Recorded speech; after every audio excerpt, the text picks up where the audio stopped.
Hey there, everybody, and welcome to the very first episode of the Modern Mythology podcast. My name is Doug, and joining me are these two gentlemen. Just go ahead and introduce yourself in any order. Steve, go first. We probably would have been sitting there for a long time. Hi, my name is Steve, and I am happy to join this episode of Modern Mythology. I'm Jay. I just woke up. Don't hold it against me, but Damn it, Jay. It's going to be great. All right. So this episode does contain a spoiler review of Avengers Age of Ultron. I mean, at this point, when I upload this, it'll be Monday, and it came out on Friday. So if you haven't seen it by now, it's your own damn fault. We're going to start off real quick with one good thing you liked about the movie. Steve, go ahead. Oh, my one great thing about this movie I have to start off with. Everything he always has, like an O. Am I allowed to swear on this?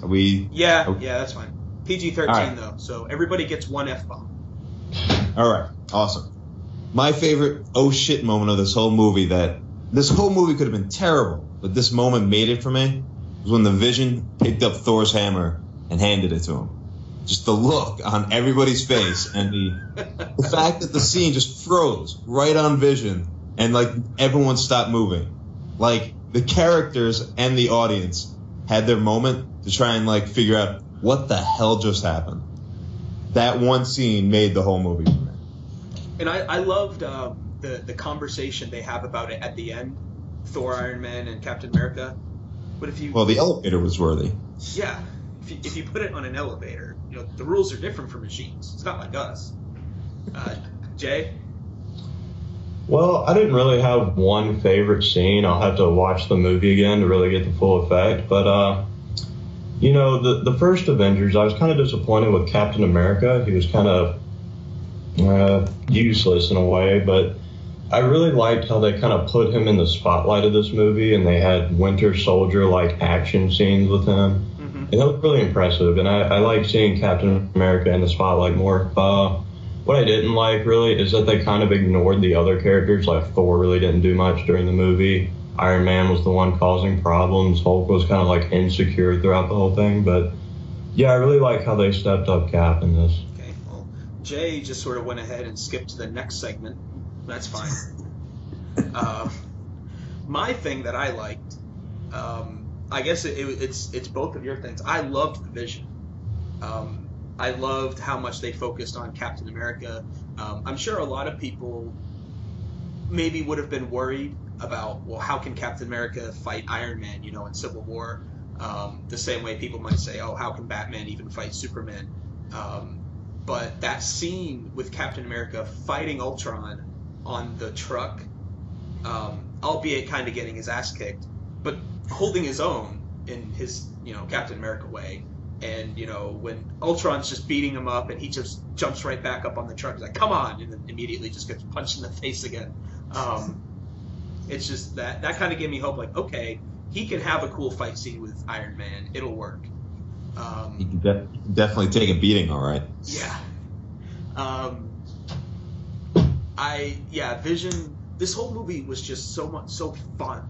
I don't think I've ever been in a movie theater, the Thursday night when I went to see it, where I heard the crowd react so positively so many times and like clapping and cheering in the middle of the movie.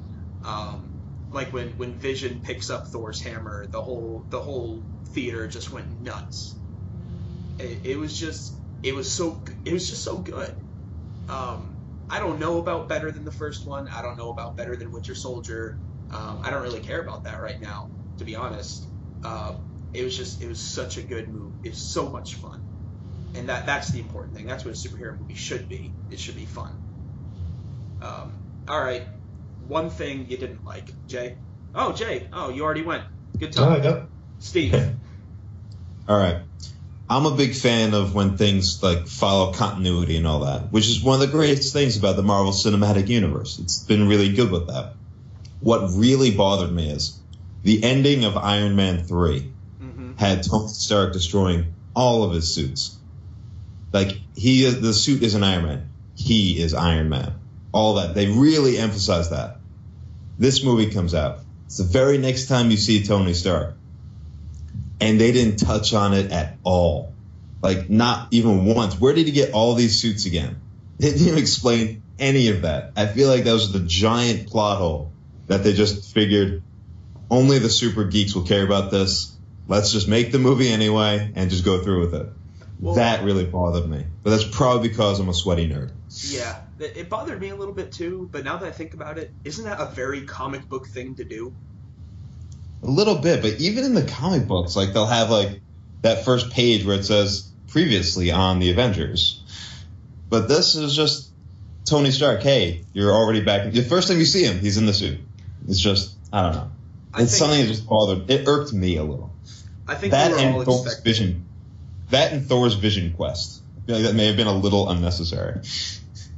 I mean, why get Selvage, the science guy, to help him on his magical vision quest? Yeah, why did he need him? Did Thor not know where those waters were? Apparently not. Apparently he needed the man of science to help him with his magical vision quest. Yeah. Jay, do you happen to have one more thing you didn't like? I didn't really like how they Disney-fied the movie too much. You said that the other day. What do you mean by that? Well, just kind of some of the dialogue, especially with Ultron, how he was kind of too jokey in certain moments. I thought he looked intimidating, he sounded intimidating, but just the fact that he would like make a joke every time he was on screen, it didn't make him sound villainous. And kind of the same with Iron Man too. Like when he was fighting Hulk, he was just making jokes the whole time in kind of a dramatic moment. So I think they kind of made a really dramatic moment kind of more lighthearted than they should have. Yeah, I was expecting Ultron to be a little more serious, especially from what we got from the trailer. Oh yeah, definitely. He seemed like he was just going to be just this constantly like menacing. Mm-hmm. And I guess one of my things is there wasn't a lot of lead up to why is Ultron so convinced that humanity has to die?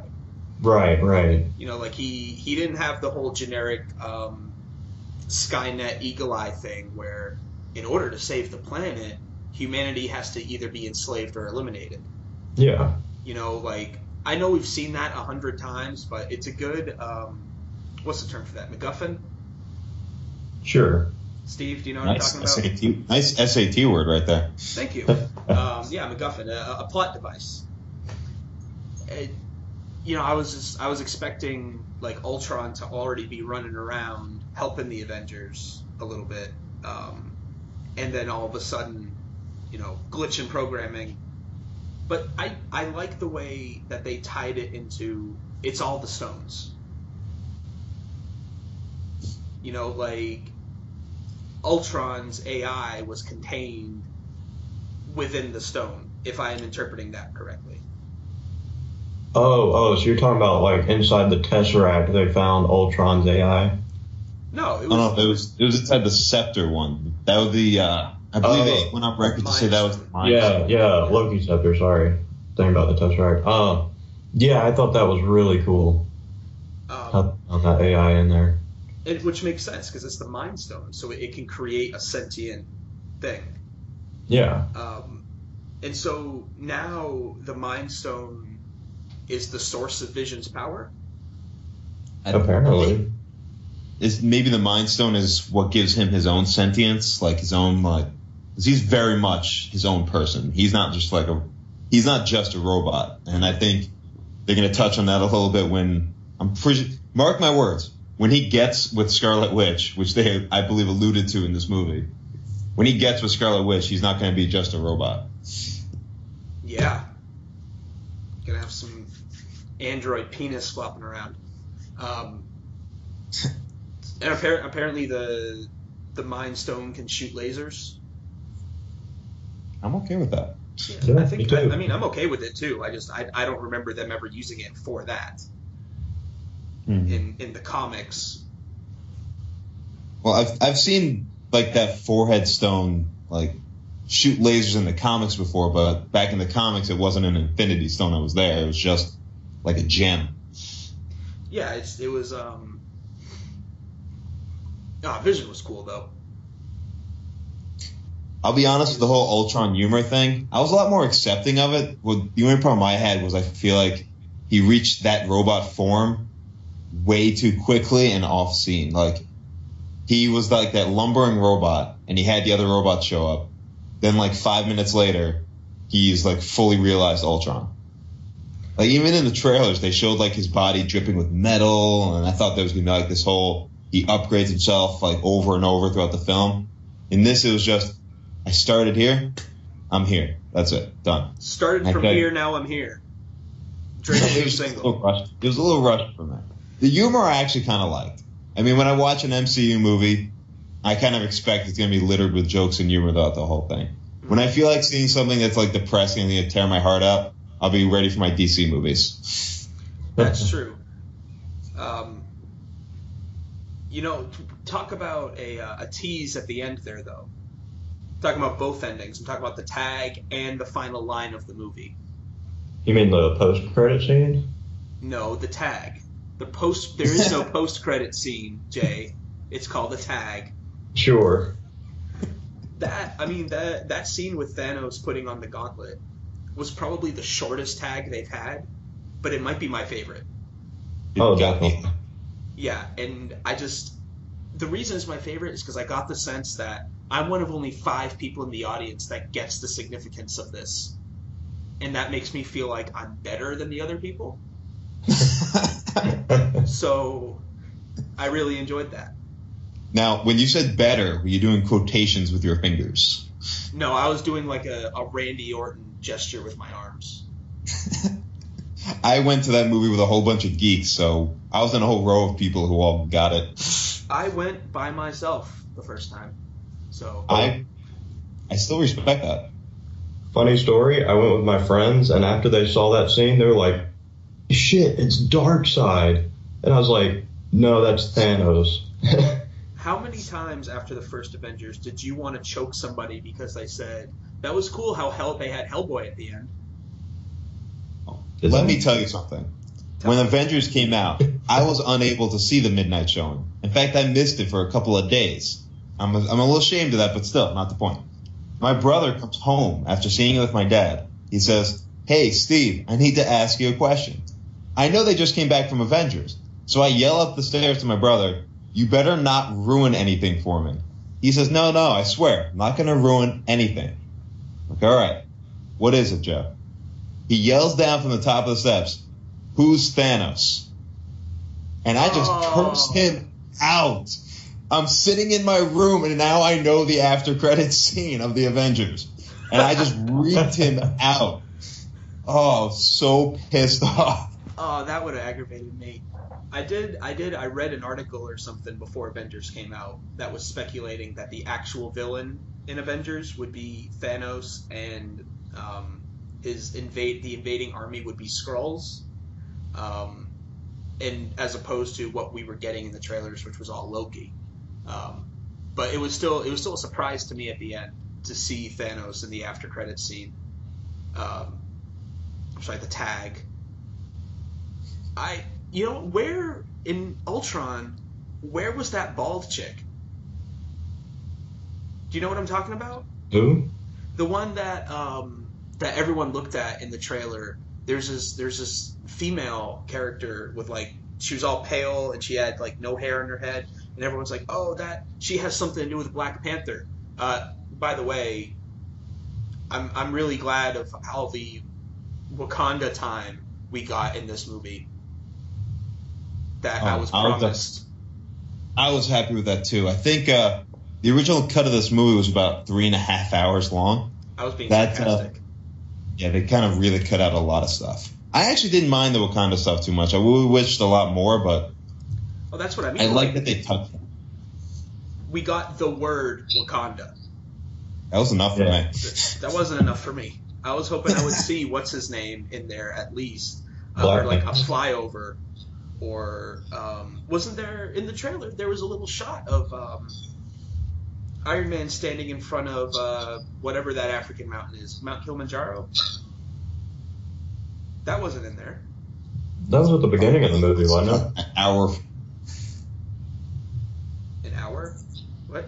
Yeah, I think the original cut of the film was 3.5 hours. The final cut was like 2 hours and 20 minutes. Well, then I hope we get a Joss Whedon cut of this movie. Oh, I'll buy that shit. Yeah. The same way they did with like Superman 2 or you know what I really hope is I hope that in like 20 years they remaster these movies and like make it so that like Ultron designed himself or something. I don't know. That was going to be funnier in my head. I was going to allude to the whole Han shot first thing. It didn't work. That's me, Doug, bringing the comedy. All right, so overall impression and a score out of 10. Jay?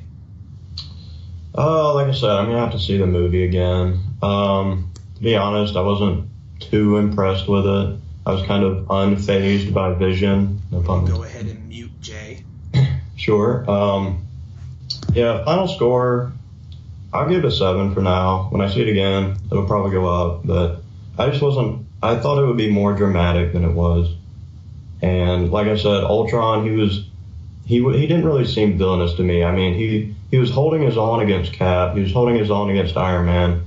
Yet he beat the crap out of Thor. I mean, I don't know. It just didn't seem very continuous, I guess. Well, that was with his vibranium body. That's true. It was. So I don't know how much that really enhanced his abilities. But, yeah, that's going to be my score for now. Cap was great in it. The others were okay. I thought they wanted to bring Hawkeye into the spotlight, but that didn't really work too well for some reason. I don't know. I'm giving it a 7. Steve? I was a little bit more forgiving. Like, I expected it to be more serious, but when all the humor was thrown in, I wasn't really surprised. I was like, you know what? I probably should have seen this coming. Mm-hmm. As usual with these movies, the best part isn't just the action, it's the interaction between the characters. Like the constant joke of like Captain America with the swearing that was just like littered throughout the whole movie. I like that. It got me every single time. The death of Quicksilver. Whoa. Yeah. Hey, spoilers. Hey, this is a spoiler review, man. Spoilers. Okay, all right. I'll allow it. When Quicksilver died, I didn't think it would be as impacting. But you know what? They got me to like Quicksilver. They did. I wasn't expecting to like him so much with that goofy Russian accent, but they got me. And when he died and Scarlet Witch did her scream and just killed like 15 of those robots jumping at her, I feel like we got a slight little hint of what she's really capable of. Oh, yeah. But, when her emotions run wild. Oh, yeah. I was a little disappointed a little bit with how menacing Ultron turned out not to be. Like, he was a threat and all that, but I was expecting a bit more. And it kind of seemed like at the end, Ultron was officially defeated. Like, usually they don't defeat anybody. Like, the guy's, like, put in a cage somewhere. Like, Abomination's in a cell somewhere. Loki sitting on Odin's throne. Ultron, like, the one guy who's never supposed to be able to be defeated and put down. And it's like, he's cut off from everyone, and Vision kills him. Which I kind of forgave, because that scene between Vision and Ultron, like, I heard someone else describing the scene. It's almost Shakespearean. Like, you have Ultron, the creator of Vision, and they're both discussing humanity. And it was a really great scene. Touched on perfectly when Vision was like, well, I was only born yesterday. And the reveal of the new Avengers at the end of the movie, that just blew me away. When everyone just started landing in their new outfits and shit.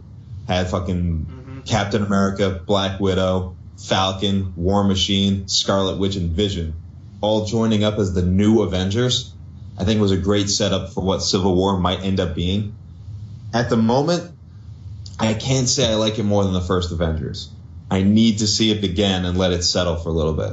When I first saw Winter Soldier, I wasn't sure how I felt about it. Now, Winter Soldier is my favorite comic book movie of all time. So we'll see where Age of Ultron finally lands. But at the moment, I have to give it an 8.5. There wasn't an 8.5. The story could have been just a little bit better for me. The action and comedy was great. The story felt a little chopped, probably because of all the editing. But I still love the movie, and I will be seeing it again today and probably a third time tomorrow. I don't know that I'm going to see it a third time. Part of me would like to, because I saw the first Avengers in theaters 4 times. I saw Dark Knight 3 times. And I part of me wants to break it, but I don't know. Yeah, I hated that scene where they brought the new Avengers out. Ooh. Because he didn't say it. Yeah, that's a big cliffhanger. How dare you, Joss Whedon? I feel like that was on purpose. Well, obviously it was on purpose, but I feel like he was kind of sending a message like, deuces, I'm out. You don't get your thing. Leave the audience wanting more. Yeah, but all I want is a word. His director's cut had better include the full Avengers Assemble statement from Cap at the end, because nobody has actually said that in the movies yet. I mean, that is the Avengers, that's their rallying cry, that's their motto, that it's their everything. If they say it before a battle, they say it at the end, they say it whenever there's a new roster. Maybe they're saving it. Maybe they're saving it for Infinity War. Oh yeah, okay. I was not a fan of, well, I had hoped that Ultron would be more of a global threat. What I was thinking, I knew we weren't going to get the actual plot from Age of Ultron, the comic book event. But what's so funny? Age of Ultron, the comics, starred Wolverine and an Invisible Woman. Yeah, well, that's how I knew it wasn't going to be them. Wolverine. But I was hoping to get a little bit of that. Like, in my mind, what was going to happen was Ultron would have, like, taken over most of the globe, and the Avengers are, like, in hiding. They're the Resistance, which they kind of did. They hid out in Hawkeye's little plot device there. But Great, by the way. they didn't... Yeah, you know what? I actually kind of liked that. I didn't like Nick Fury showing up. Sick of that guy. They could have done this without him. Well, no, the helicarrier. They just came and saved some people. I mean, do you really need to save everybody? Captain America does. Yeah, well, none of us are Captain America, so. I might be. That's true. I've never seen you two in the same place. That's true. I did like how... I think there was more lead up to Civil War than people think. You know, obviously we had the chopping wood scene, where you see that there are very different philosophies between these two men, Tony Stark and Steve Rogers. And I think that Tony's philosophy on how to protect the world is a little reminiscent of S.H.I.E.L.D./Hydra's program from Winter Soldier, where the helicarriers were going to stop threats before they even become threats. You know, like they had, what was it? They had that algorithm to figure out who was going to become a dangerous person, and they would just blow them up. That reminds me a little bit of what Ultron was meant to be. Ultron would eventually become a preemptive measure. We can keep the world safe by making sure it never even becomes dangerous in the first place. Whereas Captain America, you know, anytime you try and stop a war before it starts, people die every time. He would rather nip things in the bud as they actually become. And I think that's what we're going to get in Civil War. But back to... What's that? Not bad. Yeah, see? I should write it. Screw the Russo brothers. I should be in charge of this. Thank God I'm not. But overall impression of the movie, like I said, it was fun. I really just enjoyed being in the theater and watching it. It was better in IMAX 3D than it was in my regular theater last night. But I guess as an overall score, I'm gonna give it an 8.5. There were some things I would have liked to have seen done differently. But for right now, it probably secures a place in my top 10 comic book movies. I don't know if it breaks the top 5 because, like you, Steve, Winter Soldier is probably my number 1 right now. I really liked Captain America before I saw Winter Soldier. Winter Soldier made me love him. He might be my favorite member of the Cinematic Avengers now, just because of Winter Soldier. One comparison I'd like to make, I guess that ends the review part of this. We're going to move on to potpourri, my favorite category in Jeopardy when I would play it in school, because it would include like TV shows and stuff. The Marvel movies, I mean, I keep saying the same word over and over again, that this movie was fun, right? Jay, I know that you gave it the lowest score out of all of us and had a lot of negative things to say. You probably just haven't had your coffee yet, huh? Nope. Okay. But would you at least agree, like, this movie? I mean, it was a fun movie. Yeah, Definitely. I saw The Dark Knight 3 times, and I saw Man of Steel. Well, I just saw Man of Steel once, but I saw it opening weekend, and not once during those 2 movies, which are probably regarded as DC's 2 best movies. There's a lot of people who didn't like Man of Steel. I don't get it. I liked it. I hate Superman. I think before Man of Steel, I thought Superman was a boring character. After Man of Steel, I'm like, all right, this is legit. I'm on board with this. But just the DC movies, they aren't fun. And I know the 3 of us are supposed to try and be as unbiased as we can. Otherwise, we get called out pretty quick. Even when we are being unbiased, we get called out. Mm-hmm.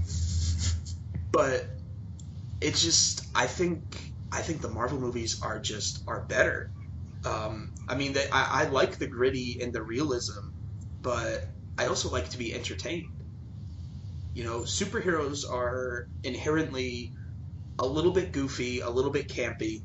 I mean, you think about what their origins are, the 40s and the 60s, most of these characters were come up with.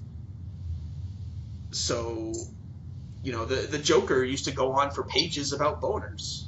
That's the Joker's secret origin. To be fair, boner had I don't remember what it was, but boner had a different meaning back then. It meant like you messed up. Like it's like an embarrassing situation. And I actually think that's where like boner for penises comes from, because like it's embarrassing to get a boner out in public. Just blew your minds. You talk from experience, Doug. Whatever. I assume all 3 of us have penises. It's a fair assumption. Okay, so whatever. Anyway. I'm hoping none of us have boners right now. Me too. Well, Jay did just wake up. Morning, Wood. Damn it, Jay. Anyway, I completely lost what I was saying. Marvel movies are more fun. They're fun, and one of my biggest complaints about the Dark Knight trilogy is that it took itself a little too seriously. I get that Batman is dark, Batman is gritty, Batman is brutal, but I don't know about recently. I haven't read much New 52. Batman comics to me always had this little bit of a sense of humor. Like it's a grown ass man dressing up like a bat and using his money to beat up muggers. I mean that's kind of silly. And but that's not what all billionaires do. No, some billionaires make a hot rod red suit of armor and beat up arms dealers. I'm afraid that's what Batman versus Superman is going to end up being. I feel like it's going to take itself too seriously. We might not even get the 1 joke per movie that we got in the Dark Knight trilogy. I mean, what do you guys think? Well, to be fair, I don't really consider, it's not considered the Dark Knight trilogy as part of the DC universe. Mm-hmm. So really, Man of Steel should only be held accountable for how the DC cinematic universe was started. I like Nolan's Batman. I thought it was a good portrayal of the character, more or less. But I think Man of Steel really did a good job starting the DC universe off, even though there's really like no connection there. I would put Man of Steel equal to Winter Soldier, really, and that as two of my favorite comic book movies. So I'm interested to see where DC is going with their cinematic universe. Steve? Well, I completely agree with the DC cinematic universe is more serious, it's more gritty, it's more brutal, more realistic, whereas the MCU is a lot more lighthearted and jokey and stuff like that. I actually kind of like the fact that they're so radically different from each other. Like, we could have every comic book movie the same theme, light jokes. They are campy in essence with the characters in the comics, like you said, with their crazy, wacky 40s and 60s origins. But I just like that DC and Marvel have completely different tastes. When I want to see something lighthearted and funny, I can go see my Marvel movies. In like a few years, when there's actually more than just 1 to 3 movies, I can go see my gritty, realistic DC stuff when I want like a serious tone. Like, Christopher Nolan set a very good tone. It was very different than everything Marvel was doing. And I kind of like that. Like, we can pick and choose how we feel on a given day. So I actually really love that they're going to be incredibly gritty and realistic in DC. And hopefully we'll move up to 2 jokes a movie. Maybe. I guess if we're using Man of Steel as our standard, that had like 3 jokes. And it's so weird to think about, like, all this talk about the DC cinematic universe when really the entire DCU consists of 1 movie and 1 trailer. Yeah.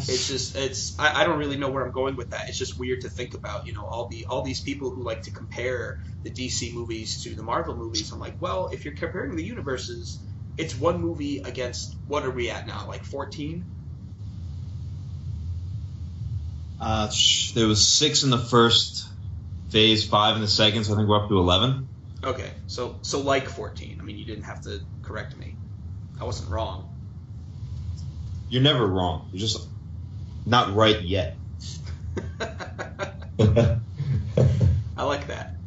I actually think we've reached a pretty good stopping point here. We might be right at 30 minutes.